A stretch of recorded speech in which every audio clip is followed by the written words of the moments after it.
चलिए आगे हम लोग क्वेश्चन नंबर 26 की बात करते हैं। 25 तक हम लोगों ने बात कर ली थी और 26 नंबर क्वेश्चन क्या है? A block is projected upward on an inclined plane of inclination 37 degree along the line of greatest slope of the inclined plane. Mu equal to 0.5 and velocity is 5 meter per second. Then the block stops at a distance from starting point. Okay, तो ये कोई बहुत बड़ी चीज नहीं है। ये question मेरे ख्याल से सभी लोग लगा डालेंगे। मैं खाली हिंट देके छोड़ देता हूँ। हम किसी ब्लॉक को इंक्लाइन प्लेन के ऊपर भी वेलोसिटी देके छोड़ दें तो डाउन द इंक्लाइन वाले फोर्स की बात करते हैं। तो डाउन द इंक्लाइन एक तो mg sin थीटा और दूसरा क्या होगा? फ्रिक्शन एफ के। तो यहां से हम एक ही वैल्यू निकालेंगे तो आ जाएगा g sin theta plus mu के जी cos थीटा और b square equal to 2al आ जाएगा। हम इस तरीके से लगाएंगे b square equal to u square minus 2a delta x। b0 u की जगह पर b रख दिया हमने और a की जगह पे g sin theta plus mu के जी cos थीटा रख देंगे। कल डिस्टेंस अपने को पता चल जाएगी अलोंग द इंक्लाइन कितना कवर होगा। अब आते हैं क्वेश्चन नंबर 27 पे। A force F equal to I cap plus 4J cap X on the block as shown in figure. The force of friction acting on the block will be.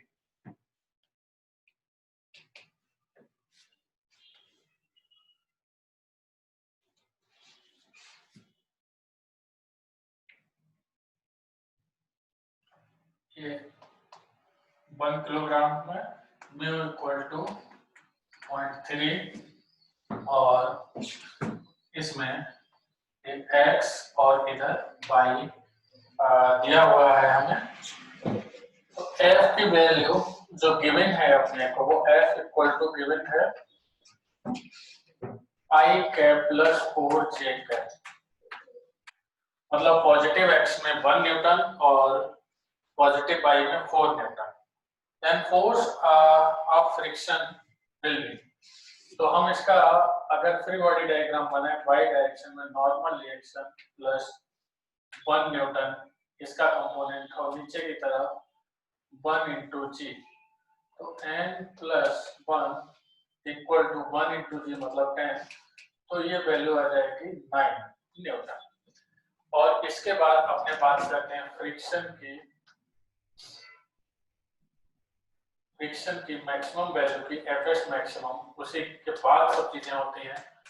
क्या आएगा? Mu S into N. Mu हमें दिया हुआ है 0.3 और ये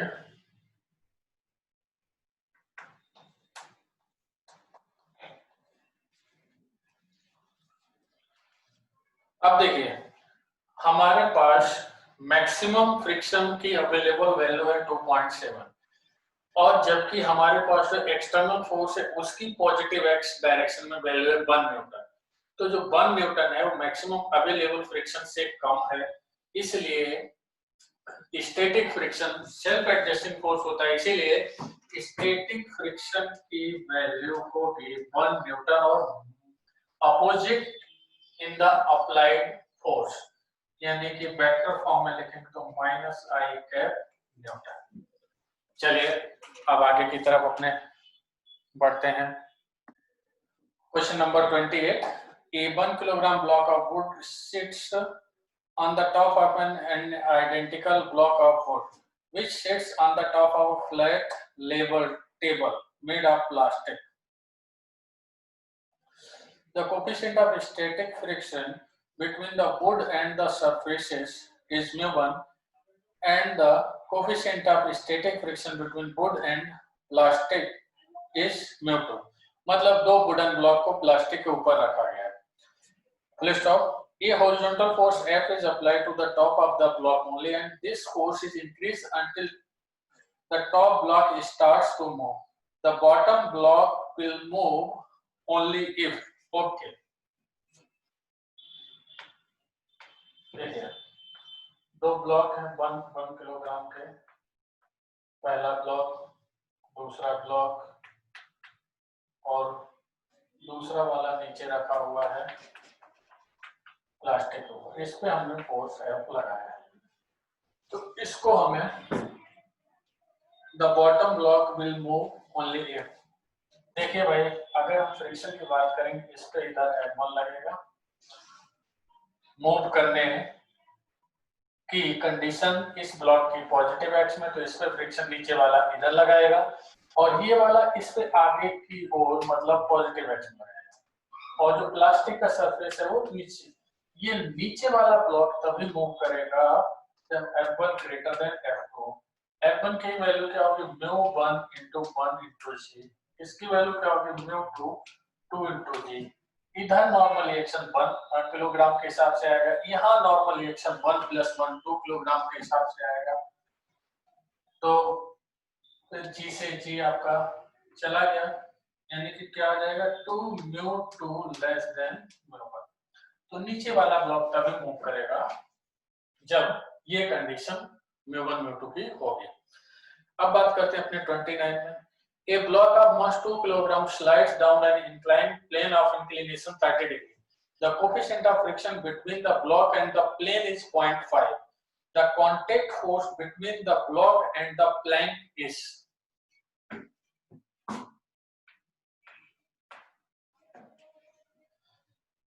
ये हमने बता दिया था, ये अपने से कर सकते हो। कॉन्टेक्ट फोर्स का कंसेप्ट कैसे होगा, नॉर्मल रिएक्शन का होल स्क्वायर प्लस फ्रिक्शन का होल स्क्वायर। एग्जैक्टली, मूविंग है तो यहाँ पे काइनेटिक आ जाएगा, रुका हुआ है तो स्टैटिक आ जाएगा, बस। अब अपने बात करते हैं नेक्स्ट क्वेश्चन 30 वाले पे। If force F is increased with time at t = 0 from F = 0, where will slipping starts? देखिए,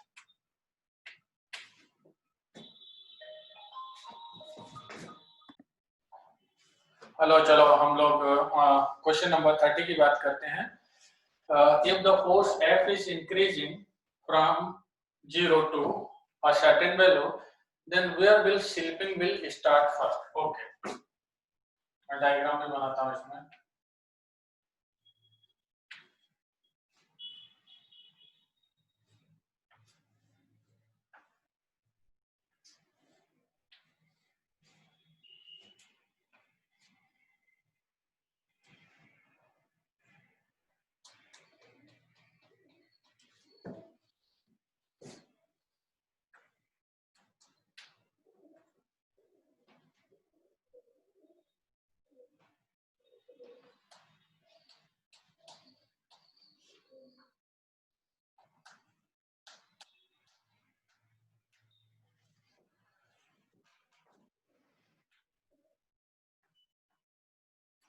देखिए, इसमें हम यहाँ पे फ्रिक्शन मान लेते हैं, इसके F1 और इसके ऊपर F1 फिर इधर लगेगा, और यहाँ पे इसके ऊपर F2 मान लिया, इसके ऊपर F2 इधर लगेगा। डायरेक्शन की कोई प्रॉब्लम नहीं, बहुत अच्छी रही। यहाँ पे F3 लगेगा। हम सबकी मैक्सिमम वैल्यू जरा कंपेयर कर लेते हैं। F1 की मैक्सिमम वैल्यू क्या है, 0.5 × 3g, यानी कि 15 न्यूटन। और F2 की मैक्सिमम वैल्यू क्या है, 0.3 × 5, यानी कि 15 न्यूटन। और F3 की मैक्सिमम वैल्यू क्या है, 0.1 यानी 6 न्यूटन। अब देखिए, इसको स्लिप कराने के लिए F है, स्लिपिंग हो सकती है, बट उससे पहले हमें ये देखना पड़ेगा कि ये इसके साथ जा रहा है या ये इसके साथ जा रहा है। अब इसमें हमने देख लिया है नीचे का सबसे कम फ्रिक्शन है, फर्स्ट वाले ब्लॉक के लिए सबसे कम फ्रिक्शन है 1 किलोग्राम वाले के लिए, तो इसका मतलब सबसे पहले स्लिपिंग यहीं से होगी। इसको हम चाहे तो डिफरेंट केसेस बना के 2 और 3 के बीच में सफिशिएंट है, 2 और 1 के बीच में मोर देन सफिशिएंट है, तो इसमें यहाँ पे स्लिपिंग पहले नहीं होगी, ये बॉटम वाले से शुरू होगी। तो स्लिपिंग आपकी होगी बिटवीन 1 किलोग्राम एंड ग्राउंड। अब बात करते हैं हम 31 वाला question. A man is standing on a rough horizontal disc rotating with constant angular velocity of 5 radian per second. At what distance from the center should he stand so that does not slip on the disk? तो इसमें ये simple सा question है, maximum static friction should be less than mr omega square, लगा देंगे आ जाएगा। अब बात करते हैं अपने 32 वाले क्वेश्चन की। A uniform rod of length capital L and mass M has been placed on a rough horizontal surface. The horizontal force F applied on the rod is such that the rod is just in the state of rest. If the coefficient of friction varies according to the relation mu equal to kx, where k is a positive constant, then the tension at the midpoint will be. Okay, चलिए इसको करते हैं। चलिए इसको मैं बता देता हूँ, अच्छा क्वेश्चन है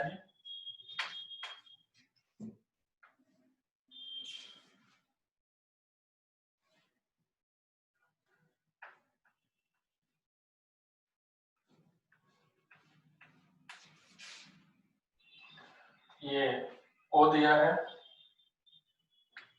इधर ये x एक्सिस, इधर ये y एक्सिस और म्यू इक्वल टू kx, मतलब वेरिएबल है।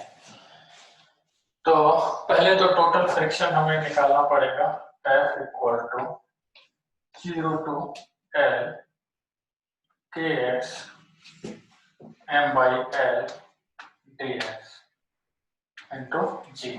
हमने ओरिजिन से x डिस्टेंस पर एक dx लेंथ का एलिमेंट सेलेक्ट कर दिया, यहाँ से k की वैल्यू आ जाएगी।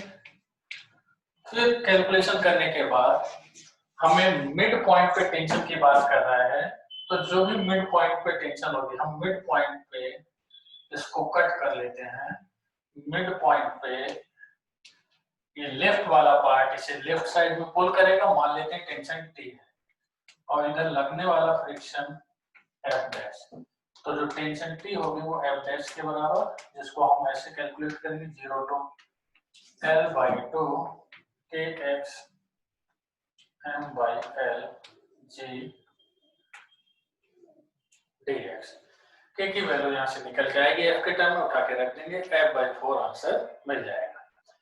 चलिए अब 33 की बात करते हैं। In the arrangement shown in figure, mass of the block B and A is 2m and m respectively. Surface between B and the floor is smooth. The block B is connected to the block C by the means of a string pulley system as shown in diagram.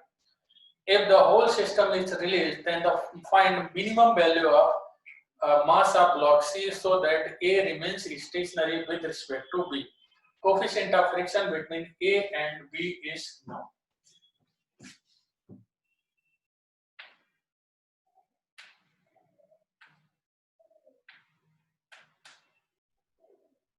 मान लेते हैं C का मास है m dash, तो acceleration same ही होगा value में,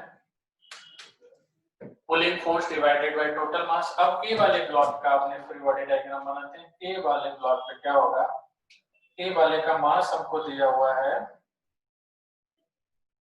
m, नीचे mg, ऊपर की ओर फ्रिक्शन बेसिकली स्टैटिक फ्रिक्शन, इधर नॉर्मल एक्स और इधर एक्सेलरेशन A, तो n इक्वल टू क्या आ जाएगा m a, और F जो स्टैटिक फ्रिक्शन है वो mg को बैलेंस करेगा।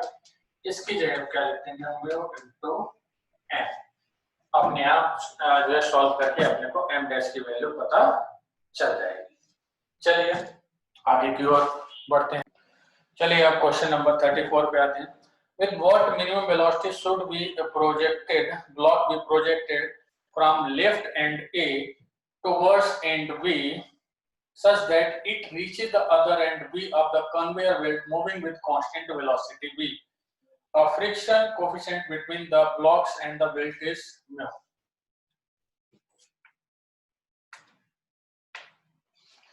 अब बेल्ट के रिलेटिव बात करेंगे, कितनी वेलोसिटी दी है v, तो v square equal to u square plus 2a delta x, ये v स्क्वायर हो गया,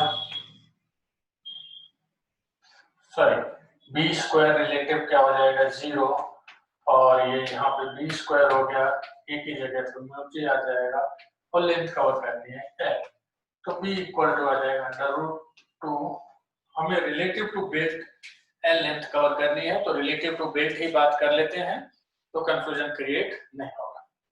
अब चलिए 35 वाले क्वेश्चन पे आते हैं। Block B of mass 100 kilogram rest on a rough surface of friction coefficient 1/3, a rope is tied to block B as shown in figure. The maximum acceleration with which boy A of 25 kilogram can climb on the rope without making block move is okay.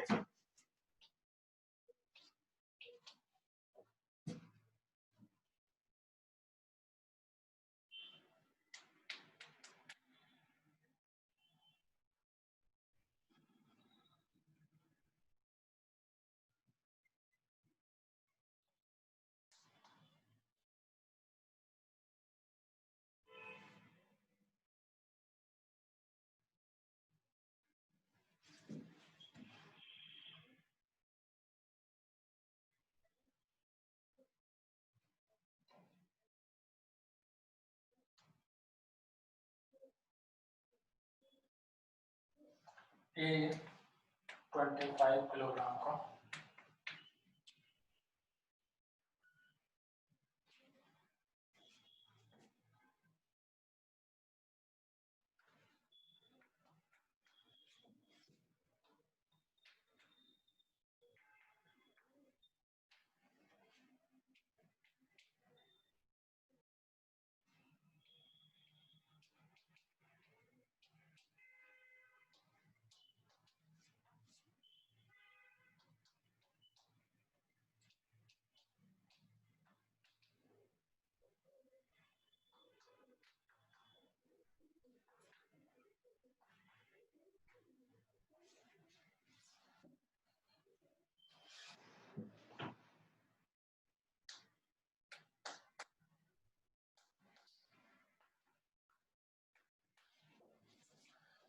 चलिए हमसे जो पूछा what maximum acceleration with which boy A should climb so that rope can not block can not move, okay, तो t minus 25g equal to 25a, ये पहली condition हो गई, और इधर देखेंगे n plus t sin 37 equal to 100g, और दूसरा t cos 37 equal to fs maximum, fs maximum मतलब ये हो जाएगा म्यू इंटू एन, सारी वैल्यू उठा के रख देंगे, आंसर हमें मिल जाएगा, खाली कैलकुलेशन मैंने छोड़ दी है। अब नेक्स्ट क्वेश्चन आपका 36 वाला है, उसमें क्या है, एक car moves along circular track of radius or bent at an angle of 30 degree to the horizontal, the coefficient of static friction between the wheel and the track is no maximum speed of the car can move without skidding। ये हम लोगों ने derivation अच्छा खासा b maximum का किया था, under root mu plus tan theta upon tan theta mu minus tan theta, इस तरीके से डेरिवेशन हम लोगों ने किया था, तो वो डायरेक्ट उसी फार्मूले में रख देना है, तो इसको हम करके नहीं दिखाते हैं। चलिए अब आगे की तरफ अपने बढ़ेंगे। Question number 37, the system shown in figure is released, okay,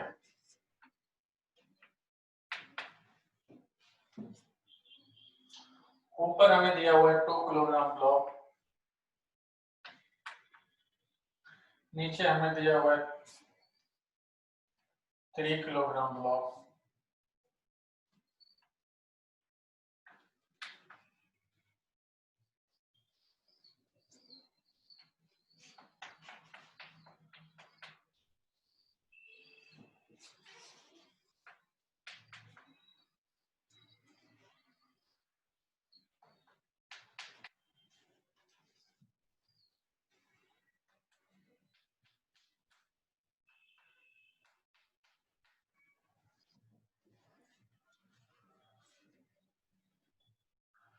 अब इसमें हम लोग पहले ये देख ले रहे हैं कि ये साथ में चल सकते हैं या नहीं।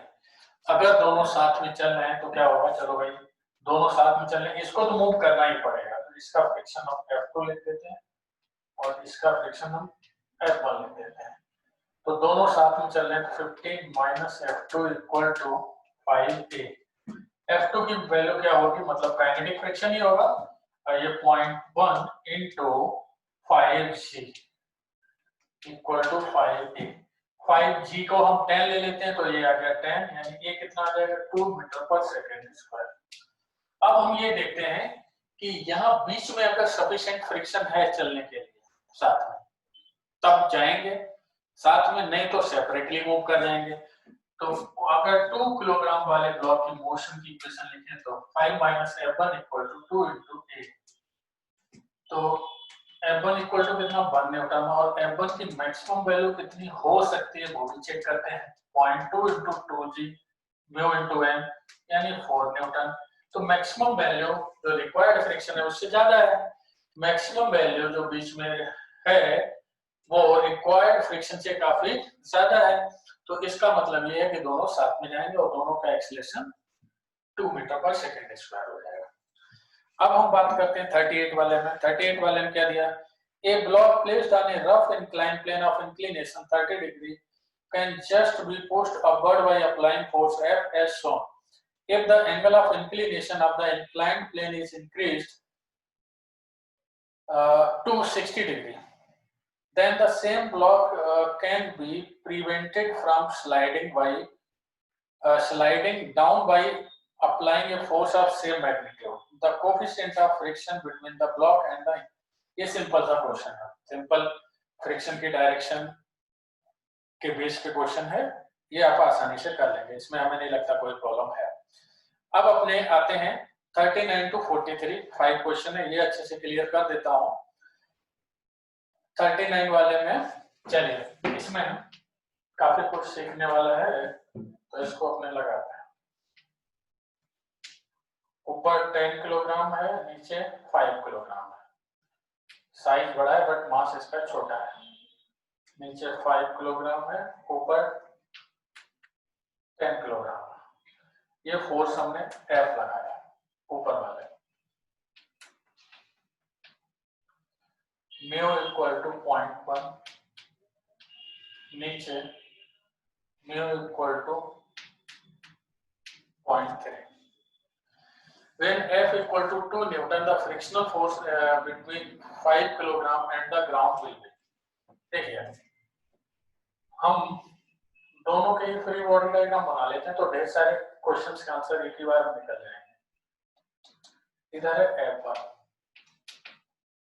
और इसको 2 न्यूटन लिया है, और इस पे जो 5 किलोग्राम वाला ब्लॉक है उस पे F1 इधर लगेगा, और ग्राउंड से इस पे F2 इधर लगेगा। ये सब डायरेक्शन पहचानने में कोई प्रॉब्लम नहीं, ऑलरेडी हम लोगों ने अच्छे से सीखा हुआ है। तो F1 और F2 की मैक्सिमम वैल्यू तो चाहिए कंपेयर करने के लिए। F1 की मैक्सिमम वैल्यू कितनी होगी 0.1 इंटू 10G, 0.1 इंटू 10G यानी कि 10 न्यूटन, और F2 क्या होगा मैक्सिमम 0.3 इंटू यानी 15 न्यूटन। तो इसका मतलब अगर हमने 2 न्यूटन लगाया, ये इसको मूव कराने के लिए एटलीस्ट यहाँ पे 15 न्यूटन होना चाहिए, और जबकि यहाँ पे मैक्सिमम कितना हो सकता है 10 इन दोनों के बीच में, तो 5 किलोग्राम वाला तो मूव करेगा नहीं, और 10 वाला भी मूव नहीं करेगा क्योंकि यहाँ more than sufficient friction available है। तो पहले क्वेश्चन का आंसर 39 का हो जाएगा 5 किलोग्राम ब्लॉक एंड ग्राउंड के लिए 2 न्यूटन। इसमें आंसर हो जाएगा F2 2 न्यूटन।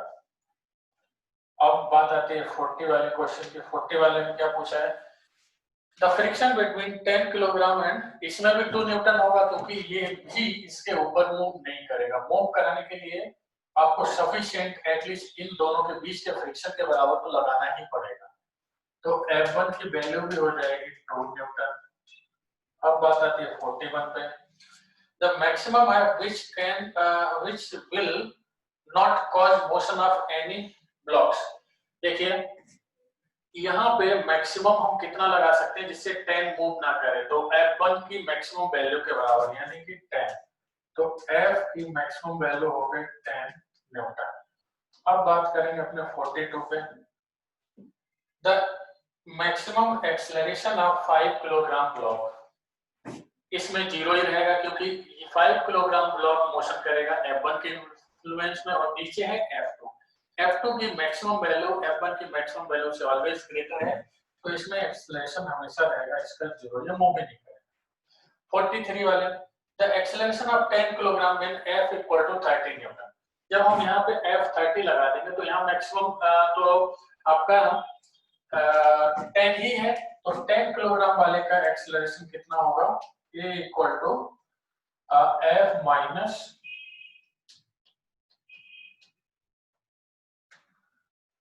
Divided by 10। चलो तो F को लिया हुआ है 30 और ये है मैक्सिमम 10, तो फिर 2 वैल्यू आ जाएगी मीटर पर सेकेंड स्क्वायर। अब इसमें जो 44 वाला क्वेश्चन है ये भी सिंपल फ्रिक्शन का क्वेश्चन है, डायरेक्शन बेस्ड क्वेश्चन है, इसमें कोई बताने की जरूरत मुझे नहीं है। और 45 वाला क्वेश्चन ऑलरेडी काइनेमेटिक्स में मैंने सॉल्व करा दिया था। हाँ, एक क्वेश्चन मुझे जो लग रहा है वो है आपका 46 और 47 वाला, वो डिस्कस कर देते हैं थोड़ा सा। 46 वाला है, small block of mass m is projected horizontally with speed u where the friction coefficient between the block and the plane is mu equal to cx. X is the displacement of the block on the plane. Find the maximum distance covered by the block. इसको हम work energy theorem से कर लेते हैं। W equals to k final minus k initial. Final 0 और initial क्या होगा,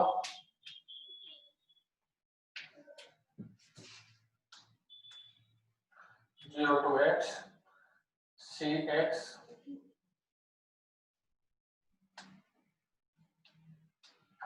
basically हम लोगों ने कांस्टेंट फ्रिक्शन के केस में जो वर्क पढ़ा होता है वो होता है W इक्वल टू minus mu M G D. Horizontal displacement पे डिपेंड करता है काइनेटिक फ्रिक्शन का वर्तन, ये पढ़ा हुआ होता है। तो म्यू की जगह पे ये वेरिएबल कांस्टेंट दिया हुआ है, और सॉरी सी एक्स दिया हुआ है, वेरिएबल कांस्टेंट की वैल्यू दे रखी है, तो इसकी वजह से हमें dx d की जगह पर dx डिस्प्लेसमेंट में वर्तन निकालना पड़ेगा, बट होगा नेगेटिव, सॉल्व करेंगे आ जाएगा। अब बात करते हैं अपने 47 में। Equal forces is applied to the string in all the three cases, starting from rest. The point of application of the force move at a distance 2 meters down in all the three cases. Then which block will gain maximum kinetic energy? तो हमको पता होता है, अभी मैंने लगाया W equals to delta K, initial तो 0 है, तो जिस ब्लॉक के लिए मैक्सिमम वर्क डन होगा, ब्लॉक पे लगने वाले फोर्सेस देख लेंगे और ब्लॉक का डिस्प्लेसमेंट देख लेंगे फ्री एंड के डिस्प्लेसमेंट के अकॉर्डिंग। जिसमें मैक्सिमम डिस्प्लेसमेंट होगा उसी में काइनेटिक एनर्जी भी मैक्सिमम होगी। ओके, इस तरह से हम लोगों ने लॉज ऑफ मोशन में फ्रॉम 1 to 47 क्वेश्चन, अच्छे क्वेश्चंस को डिस्कस किया है। इसको करने से पहले मैं एक बार फिर सजेस्ट करूंगा कि आप लोग अच्छे से थियरी रिवाइज कर लें पीछे का जो हम लोगों ने क्लास में कवर की हुई है, उसके बाद ये क्वेश्चंस लगाएंगे तो बहुत अच्छे से समझ में आएंगे और काफी कंसेप्ट आपके बिल्डअप हो जाएंगे। आई होप कि आप लोग अच्छे से कर रहे होंगे, और जेई का एग्जाम का भी डेट फरवरी में आ गया है, तब तक कोशिश करेंगे कि सारा का सारा सिलेबस में इसी तरह से आपका रिवाइज करा दूं और इसका आप मैक्सिमम बेनिफिट उठाएं। अपने पिछले बैच में भी हम लोगों ने ये सारे क्वेश्चंस डिस्कस किए थे, बच्चों ने खुद लगाए थे, उसमें मैं खाली डाउट बताता था।